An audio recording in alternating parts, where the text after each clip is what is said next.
ಮೈಸೂರು ಜಿಲ್ಲಾ ಪಂಚಾಯತ್ ಅಧ್ಯಕ್ಷ ಉಪಾಧ್ಯಕ್ಷ ಚುನಾವಣೆ ಮುಂದೂಡಿಕೆಯಾಗಿದೆ. ಚುನಾವಣೆ ಮುಂದೂಡಿಕೆಗೆ ಪ್ರಭಾವ ಹಾಗಿದ್ರೆ ಬೀರಿದ್ರ ಸಚಿವ ಸಾರಾ ಮಹೇಶ್. ಮೈಸೂರು ಜಿಲ್ಲಾ ಪಂಚಾಯತ್ ಅಧ್ಯಕ್ಷ ಉಪಾಧ್ಯಕ್ಷ ಚುನಾವಣೆ ಮುಂದೂಡಿಕೆಯಾಗಿದೆ. ಆದರೆ ಈ ಮುಂದೂಡಿಕೆಗೆ ಪ್ರಮುಖವಾಗಿ ಕಾರಣ ಯಾರು? ಚುನಾವಣಾ ಮುಂದೂಡಿಕೆಗೆ ಹಾಗಿದ್ರೆ ಸಚಿವ ಸಾರಾ ಮಹೇಶ್ ಪ್ರಭಾವ ಬೀರಿದ್ರ? ಫೆಬ್ರವರಿ 6ರಂದು ನಿಗದಿಯಾಗಿದ್ದಂತಹ ಚುನಾವಣೆ ಅಧ್ಯಕ್ಷ ಉಪಾಧ್ಯಕ್ಷ ಚುನಾವಣೆಯದು ಏಕಾಏಕಿ ಚುನಾವಣೆ ಮುಂದೂಡಿರೋದು ಬಹಳ ಕುತೂಹಲಕ್ಕೆ ಕಾರಣ ಆಗಿದೆ. ಫೆಬ್ರವರಿ 6ರಂದು ನಿಗದಿಯಾಗಿದ್ದಂತಹ ಚುನಾವಣೆ ಏಕಾಏಕಿ ಯಾಕೆ ಹಾಗಿದ್ರೆ ಮುಂದೂಡಿಕೆಯಾಯಿತು? ಇದು ಬಹಳ ಕುತೂಹಲದ ವಿಚಾರ. ಹಾಗಿದ್ರೆ ಚುನಾವಣೆಗೆ ಸಚಿವರು ಅಡ್ಡಗಾಲು ಹಾಕಿದ್ರ? ಅವರು ಪ್ರಭಾವವನ್ನ ಬೀರಿದ್ರ?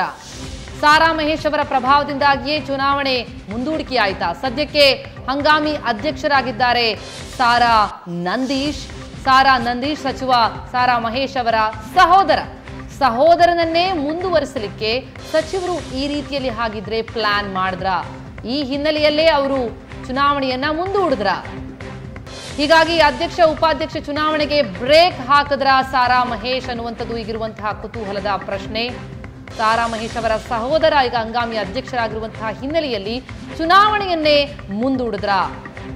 ಅಧ್ಯಕ್ಷ ಉಪಾಧ್ಯಕ್ಷ ಚುನಾವಣೆಗೆ ಬ್ರೇಕ್ ಹಾಕಿದ್ರ ಸಹೋದರನ ಸಲುವಾಗಿ ಸಚಿವ ಸಾರಾ ಮಹೇಶ್ ಅನ್ನುವಂಥದ್ದು ಈಗಿರುವಂತಹ ಕುತೂಹಲದ ವಿಚಾರ. ಜಿಲ್ಲಾ ಪಂಚಾಯತ್ ಚುನಾವಣೆ ಮೇಲೆ ಸಾರಾ ಮಹೇಶ್ ಪ್ರಭಾವ ಬೀರಿದ್ದಾರಾ? ಫೆಬ್ರವರಿ 6ರಂದು ನಿಗದಿಯಾಗಿದ್ದಂತಹ ಚುನಾವಣೆ ಏಕಾಏಕಿ ಮುಂದೂಡಿಕೆಯಾಗಿದ್ದು ಯಾಕೆ? ಏನ್ ಕಾರಣ ಅನ್ನುವಂಥದ್ದು ಈಗಿರುವ ಪ್ರಶ್ನೆ. ಮೈಸೂರು ಜಿಲ್ಲಾ ಪಂಚಾಯತ್ ಅಧ್ಯಕ್ಷ ಉಪಾಧ್ಯಕ್ಷ ಚುನಾವಣೆ ಫೆಬ್ರವರಿ 6ಕ್ಕೆ ನಿಗದಿಯಾಗಿತ್ತು. ಆದರೆ ಈಗ ಏಕಾಏಕಿ ಮುಂದೂಡಲ್ಪಟ್ಟಿದೆ. ಆದರೆ ಮುಂದೂಡಲ್ಪಡೋದಕ್ಕೆ ಕಾರಣ ಏನು ಅನ್ನೋದನ್ನ ನೋಡ್ತಾ ಹೋದ್ರೆ ಸಾರಾ ಮಹೇಶ್ ಪ್ರಭಾವವನ್ನ ಬೀರಿದ್ರ ಅನ್ನುವಂತಹ ಪ್ರಶ್ನೆ. ಈ ಕುರಿತಿನಷ್ಟು ಡೀಟೇಲ್ಸ್ ಕೊಡೋದಕ್ಕೆ ನಮ್ಮ ಪ್ರತಿನಿಧಿ ಮಧುಸೂದನ್ ಈಗ ನಮ್ಮ ಜೊತೆ ದೂರವಾಣಿ ಸಂಪರ್ಕದಲ್ಲಿದ್ದಾರೆ. ಮಧುಸೂದನ್, ಚುನಾವಣೆ ಮುಂದೂಡಿಕೆಗೆ ಏನ್ ಕಾರಣ? ನಿಜಕ್ಕೂ ಸಾರಾ ಮಹೇಶ್ ತಡೆದ್ರ?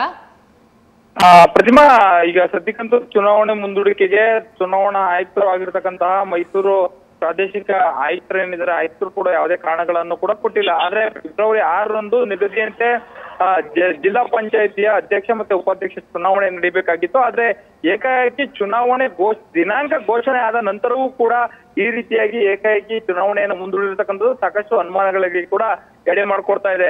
ಯಾಕಂತ ಹೇಳಿದ್ರೆ ಯಾವುದೇ ಸಂದರ್ಭಗಳಲ್ಲೂ ಕೂಡ ಚುನಾವಣೆಗಳು ದಿನಾಂಕ ನಿಗದಿ ಆದಂತಹ ಸಂದರ್ಭದಲ್ಲಿ ಅತಿ ದೊಡ್ಡ ಕಾರಣಗಳು ಇಲ್ಲದೆ ಯಾವತ್ತೂ ಮುಂದೂಡಲ್ಪಟ್ಟಂತಹ ಉದಾಹರಣೆಗಳಿಲ್ಲ. ಆದ್ರೆ ಈಗ ಇಲ್ಲಿ ಬಂದಿರತಕ್ಕಂಥದ್ದು ಏನು, ಕಳೆದ 2 ತಿಂಗಳ ಹಿಂದೆ 2ನೇ ಟರ್ಮ್ ನಲ್ಲಿ ಇದ್ದಂತಹ JDS ನ ನೇಮ ಸುಲ್ತಾನ್ ಏನಿದ್ರು, ಅವರು ಅಧ್ಯಕ್ಷ ಮತ್ತೆ ಉಪಾಧ್ಯಕ್ಷರು ಏನಿದ್ರು ಅವರು ರಾಜೀನಾಮೆಯನ್ನ ಕೊಟ್ಟಿದ್ರು. ಅಧ್ಯಕ್ಷ ಮತ್ತೆ ಉಪಾಧ್ಯಕ್ಷ ಚುನಾವಣೆಗೆ 3ನೇ ಟರ್ಮ್ಗೆ ಕೂಡ ಈಗ ಆಯ್ಕೆ ಆಗ್ಬೇಕಾಗಿತ್ತು. ಆದ್ರೆ 2 ತಿಂಗಳಿಂದನೂ ಕೂಡ ಈಗ ಸಾರಾ ನಂದೀಶ್ ಅವರು ಹಂಗಾಮಿ ಅಧ್ಯಕ್ಷರಾಗಿ ಜಿಲ್ಲಾ ಪಂಚಾಯತಿಯಲ್ಲಿ ಮುಂದುವರೆದಿದ್ದಾರೆ. ಜಿಲ್ಲಾ ಪಂಚಾಯತಿಯ ಸಭೆ ಸಮಾರಂಭಗಳಿರ್ಬೋದು ಮತ್ತೆ ಕಾರ್ಯಚಟುವಟಿಕೆಗಳೆಲ್ಲವನ್ನೂ ಕೂಡ ನೋಡ್ತಾ ಇದ್ದಾರೆ.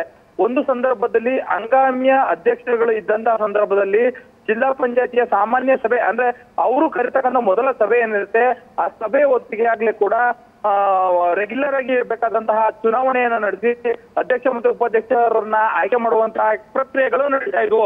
ಆದ್ರೆ ಇಲ್ಲಿ ದಿನಾಂಕ ನಿಗದಿ ಆದ ನಂತರವೂ ಕೂಡ ಈಗ ಚುನಾವಣೆಯನ್ನ ಮುಂದೂಡಿರ್ತಕ್ಕಂಥದ್ದು ಎಲ್ಲ ಒಂದು ಕಡೆ ತಮ್ಮನ ಅಧಿಕಾರ ಏನಿದೆ, ಅಧಿಕಾರವನ್ನ ಮುಂದುವರಿಸಲಿಕ್ಕೆ ಸಚಿವರು ತಮ್ಮ ಪ್ರಭಾವವನ್ನ ಬಳಸಿದ್ರ ಅನ್ನೋ ಒಂದು ಅನುಮಾನಗಳು ಕೂಡ ಕಾಡ್ತಾ ಇರ್ತಕ್ಕಂಥದ್ದು.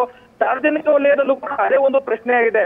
ಸಚಿವರು ತಮ್ಮ ಸಹೋದರನ ಆಡಳಿತವನ್ನ ಮುಂದುವರಿಸಲಿಕ್ಕೆ, ಯಾಕಂತ ಹೇಳಿದ್ರೆ ಈಗ ಜಿಲ್ಲಾ ಪಂಚಾಯತಿಯ ಸಾಮಾನ್ಯ ಸಭೆಗಳ ಜೊತೆಗೆ ವಿವಿಧ ಇಲಾಖೆಗಳ ನಗರದಲ್ಲಿ ಬರ್ತಕ್ಕಂತಹ ಇಲಾಖೆ ಕಚೇರಿಗಳೇನಿವೆ, ಆ ಕಚೇರಿಗಳಿಗೂ ಕೂಡ ಸಾರಾ ನಂದೀಶ್ ಅವರು ಭೇಟಿ ಕೊಟ್ಟು ಅಲ್ಲೂ ಕೂಡ ದಾಖಲೆ ಪತ್ರಗಳನ್ನ ಪರಿಶೀಲನೆ ಮಾಡುವಂತ ಕೆಲಸಗಳನ್ನ ಕೂಡ ನಿರಂತರವಾಗಿ ಮಾಡ್ಕೊಂಡು ಬರ್ತಾ ಇದ್ದಾರೆ. ಎಲ್ಲ ಒಂದು ಕಡೆ ತಮ್ಮ ಸಹೋದರನಿಗೆ ಅಧಿಕಾರವನ್ನ ಇನ್ನೊಂದಷ್ಟು ದಿನ ಮುಂದುವರಿಸಲಿಕ್ಕೆ ಈ ರೀತಿಯಾದ ಪ್ರಭಾವವನ್ನು ಕೂಡ ಮಾಡಿರ್ಬೋದು ಅಂತ ಹೇಳಿ ಎಲ್ಲರೂ ಮಾತಾಡ್ತಾ ಇದ್ದಾರೆ. ಇದ್ರ ಜೊತೆಗೆ ಇನ್ನೇನು ಕೆಲವೇ ದಿನಗಳಲ್ಲಿ ಕೂಡ ಲೋಕಸಭಾ ಚುನಾವಣೆಯ ಅಧಿಸೂಚನೆ ಕೂಡ ಹೊರಡಿಸುವಂತ ಸಾಧ್ಯತೆಗಳಿದೆ. ಅಂತಹ ಸಂದರ್ಭಗಳಾದಂತಹ ಸಂದರ್ಭದಲ್ಲಿ ಈ ಚುನಾವಣೆಯನ್ನ ಕೂಡ ಆಗ ಮಾಡ್ಲಿಕ್ಕೆ ಬರೋದಿಲ್ಲ. ಇನ್ನೂ ಸುಮಾರು 3 ರಿಂದ 4 ತಿಂಗಳ ಕಾಲ ಮುಂದೂಡ್ಲಿಕ್ಕೆ ಸಾಧ್ಯವೂ ಕೂಡ ಆಗುತ್ತೆ. ಆ ಕಾರಣಕ್ಕಾಗಿನೇ ಕೂಡ ಈಗ ಕೇಳ್ತಾ ಇರ್ತಕ್ಕಂಥದ್ದು, ರೀಜನಲ್ ಕಮಿಷನರ್ ಅವರು ಯಾವ ಕಾರಣವನ್ನ ಇಟ್ಟುಕೊಂಡು ಈಗ ಚುನಾವಣೆಯನ್ನು ಮುಂದೂಡಿದ್ದಾರೆ ಅನ್ನೋ ಒಂದು ಪ್ರಶ್ನೆಯನ್ನ ಜನರು ಎತ್ತುತ್ತಾ ಇದ್ದಾರೆ. ಆದ್ರೆ ಅವರು ಕಳಿಸಿರ್ತಕ್ಕಂಥ ನೋಟಿಸ್ ಏನಿದೆ, ಆ ನೋಟಿಸ್ ನಲ್ಲಿ ಕೇವಲ ಚುನಾವಣೆಯನ್ನು ಮುಂದೂಡಲಾಗಿದೆ ಅಂತ ಹೇಳ್ತಾ ಇದ್ದಾರೆ ಹೊರತು ಇಂಥ ಕಾರಣಕ್ಕಾಗಿ ಚುನಾವಣೆಯನ್ನು ಮುಂದೂಡಿದೆ ಅನ್ನುವಂಥದ್ದನ್ನ ಯಾವುದೇ ಒಂದು ಸ್ಪಷ್ಟನೆಯನ್ನು ಕೂಡ ಕೊಟ್ಟಿಲ್ಲ. ಪ್ರತಿಮಾ.